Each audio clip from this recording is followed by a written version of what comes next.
Good evening everyone. आज बताएंगे कि जैसे हमने पहले बताया आपको कीमत प्रभाव, आय प्रभाव और प्रतिस्थापन प्रभाव।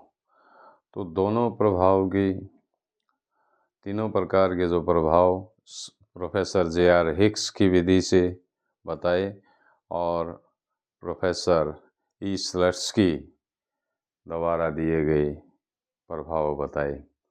तो आज ये एक और महत्वपूर्ण कॉन्सेप्ट इनसे पैदा होता है कि कीमत प्रभाव, आय प्रभाव और प्रतिस्थापन प्रभाव का योग होता है। कीमत प्रभाव is equal to income effect plus substitution effect, इनका जोड़ होता है। कीमत प्रभाव जो है वो आय प्रभाव और प्रतिस्थापन प्रभाव का योग है। इसको हम दो तरीकों से हल कर सकते हैं। दो विधियां बताई हैं। एक पहली विधि है प्रोफेसर जे.आर. हिक्स की। Professor JR. हिक्स की विधि है।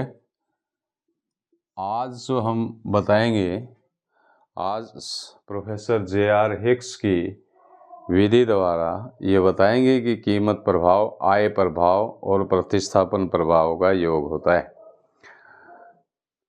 जब उपभोक्ता मान लीजिए दो वस्तुओं का उपभोग कर रहा है, तो दो वस्तुओं में से यदि किसी एक वस्तु की कीमत में परिवर्तन होता है तो उपभोक्ता की मांगी गई मात्रा में भी परिवर्तन होगा। उसका संतुलन स्तर जो है वो इधर उधर होगा। तो कीमत में परिवर्तन का उपभोक्ता की मांग पे प्रभाव पड़ेगा, उपभोक्ता की आय पे प्रभाव पड़ेगा, उपभोक्ता के संतुलन पे प्रभाव पड़ेगा। तो यहाँ हम प्रोफेसर जे.आर. हिक्स द्वारा दिए गए क्वेश्चन को सोल्व कर रहे हैं कि क्या कीमत प्रभाव, आय प्रभाव और प्रतिस्थापन प्रभाव का योग होता है। इसका उत्तर है हाँ। इसको हम प्रोफेसर जे.आर. हिक्स की विधि द्वारा बताएंगे डायग्राम से। जैसे OYX के ऊपर हमने लिया है Y वस्तु और यहाँ लिया है हमने OX अक्ष पर लिया है हमने X वस्तु को। दो वस्तुओं का उपभोक्ता उपभोग कर रहा है और ये हमारी जो AB बजट लाइन है, प्रारंभिक बजट लाइन हमारी AB है। प्रारंभिक बजट लाइन कौन सी हुई? प्रारंभिक बजट लाइन हमारी हुई AB बजट लाइन है हमारी। और IC1 जहाँ AB को स्पर्श करता है A बिंदु पे, इसको Q बिंदु भी कह सकते हैं। Q बिंदु पे जहाँ पे स्पर्श करता है वहाँ पे उपभोक्ता का संतुलन होगा और उपभोक्ता X वस्तु की OX मात्रा खरीदेगा। ये प्रारंभिक संतुलन की अवस्था है उपभोक्ता की। उपभोक्ता की प्रारंभिक संतुलन की अवस्था कहाँ हुई? जहाँ हमारी कीमत रेखा और इंडिफरेंस कर्व एक दूसरे को काटते हैं Q बिंदु पर, और उपभोक्ता OX की इतनी मात्रा खरीदेगा और OY की मान लीजिए ये OY मात्रा खरीद रहा है। तो अब मान लीजिए वस्तु X सस्ती हो गई है। वस्तु X सस्ती होने का क्या प्रभाव होगा? वस्तु X सस्ती होने का प्रभाव ये होगा कि उपभोक्ता की मांग बढ़ेगी। उपभोक्ता की मांग बढ़ेगी, उपभोक्ता की आय बढ़ेगी। आय बढ़ने से उपभोक्ता की मांग बढ़ जाएगी। तो जब उपभोक्ता की आय बढ़ेगी तो बजट लाइन जो हमारी AB थी वो AC हो जाएगी। ये बजट लाइन हमारी AC हो जाएगी। AC हमारी ये बजट लाइन हो जाएगी। तो इस बजट लाइन AC को इंडिफरेंस कराओ IC2 D बिंदु पे काटता है तो उपभोक्ता का संतुलन D बिंदु पे होगा। ये आय बढ़ गई है तो दोनों वस्तुओं की ज़्यादा मात्रा खरीद सकता है। आय बढ़ गई है तो दोनों वस्तुओं की ज़्यादा मात्रा खरीदेगा। उपभोक्ता का संतुलन डी बिंदु पे होगा और वस्तु एक्स की, जिस वस्तु की कीमत में कमी हुई है उसकी OX1 मात्रा खरीदेगा। तो कीमत सस्ती होने से XX1 इतनी मात्रा में उसकी मांग बढ़ गई है, ज़्यादा वस्तु खरीदेगा, XX1 मात्रा में ज़्यादा खरीदेगा।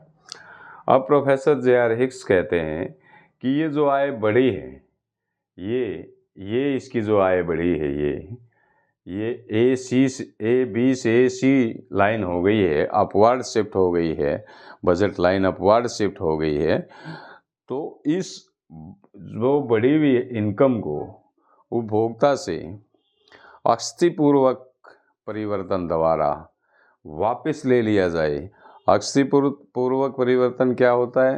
अक्षतिपूर्वक परिवर्तन का मतलब ये होता है कि उपभोक्ता की बढ़ी हुई आय के ऊपर थोड़ा बहुत टैक्स लगा करके उसकी आय को कम कर दिया जाए, लमसम टैक्स से उसकी आय कम कर दी जाए। तो जब उपभोक्ता के ऊपर टैक्स लगाया जाएगा, इस बढ़ी हुई आय को वापस ले लेंगे, तब भी उपभोक्ता सापेक्षिक रूप से महंगी वस्तु के स्थान पर सापेक्षिक रूप से सस्ती वस्तु का अधिक प्रयोग करेगा, सस्ती वस्तु की अधिक मात्रा का प्रयोग करेगा। वापस ले लेंगे, जो इनकम वापस ली, वापस लेने के बाद फिर हमारी जो AC के समानांतर हमने रेखा एक खींची, CC बजट लाइन, ये CC हमने बजट लाइन खींची, ये वापस ले लिए। अब CC जो है बजट लाइन CC IC1 को B बिंदु पर काटेगी। तो उपभोक्ता वस्तु X की कितनी मात्रा खरीदेगा? OX2। तो टैक्स लगाने के बाद भी, आय वापस लेने के बाद भी उपभोक्ता प्रारंभिक संतुलन से XX2 जितनी ज़्यादा मात्रा उपभोग करा है, वो आय जो बढ़ी हुई आय अक्षतिपूर्वक विधि द्वारा वापस लेने के बाद भी उपभोक्ता XX2 ज़्यादा मात्रा का उपभोग कर रहा है।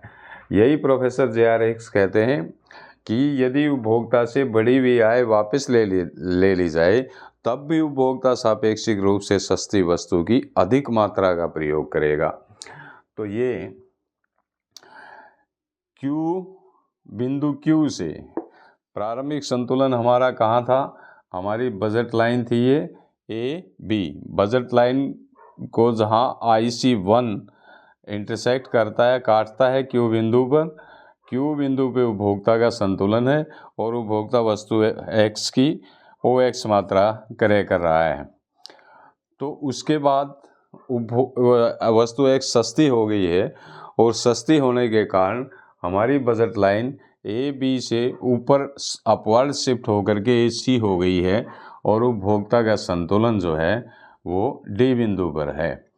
बिंदु Q से D पर जाना, बिंदु Q से D पर जाना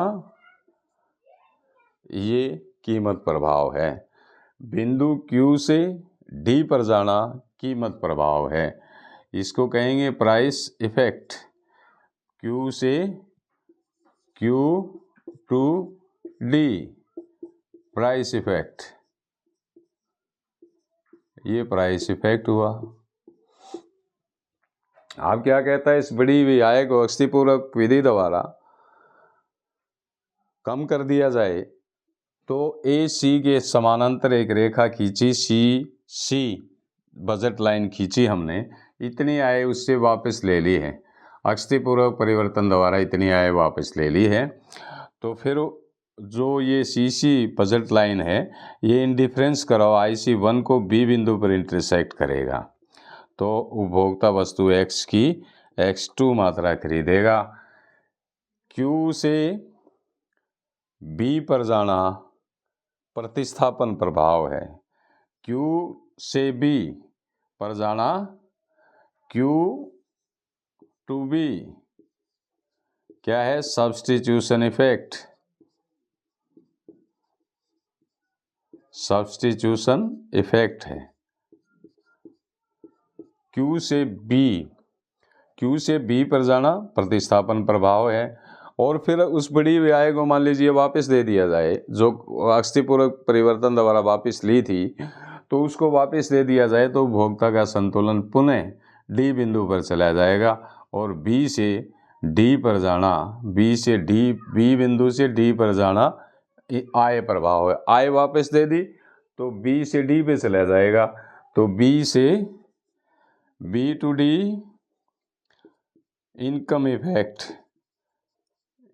इनकम इफेक्ट हुआ।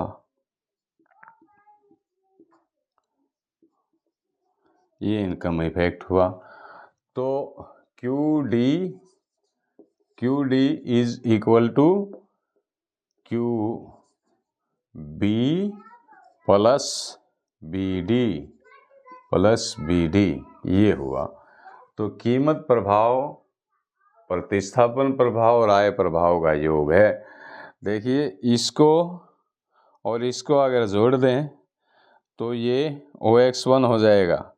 OX1 plus XX2 is equal to OX1, ये हो जाएगा। तो एक बार दोबारा से फिर बता देता हूँ मैं। कीमत प्रभाव, आय प्रभाव और प्रतिस्थापन प्रभाव का योग है। ये प्रोफेसर JR हिक्स की स्थितिपूर्वक परिवर्तन विधि द्वारा इसको हम ज्ञात कर रहे हैं।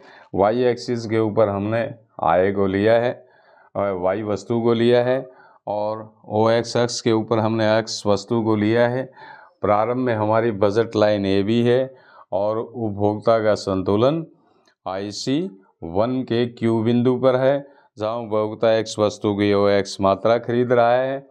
इसके बाद वस्तु की कीमत में परिवर्तन आने से वस्तु की X वस्तु सस्ती होने के कारण उपभोक्ता की आय बढ़ गई, जिससे बजट लाइन या आय की लाइन ऊपर चली गई है और उपभोक्ता का संतुलन ऊंचे IC2 करोगे D बिंदु पर होता है।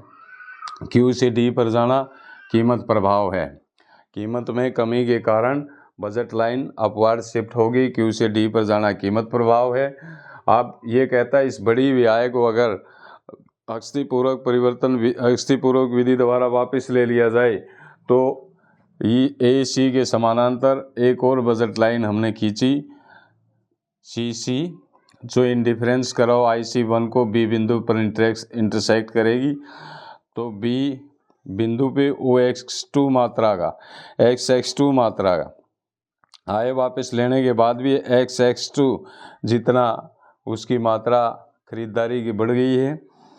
तो ये हुआ Q से B पर जाना प्रतिस्थापन प्रभाव। अगर फिर कहता है आय वापस दे दी जाए तो वही बजट लाइन आ जाएगी, उपभोक्ता का संतुलन D बिंदु पे चला जाएगा। B से D पर जाना इनकम इफेक्ट है।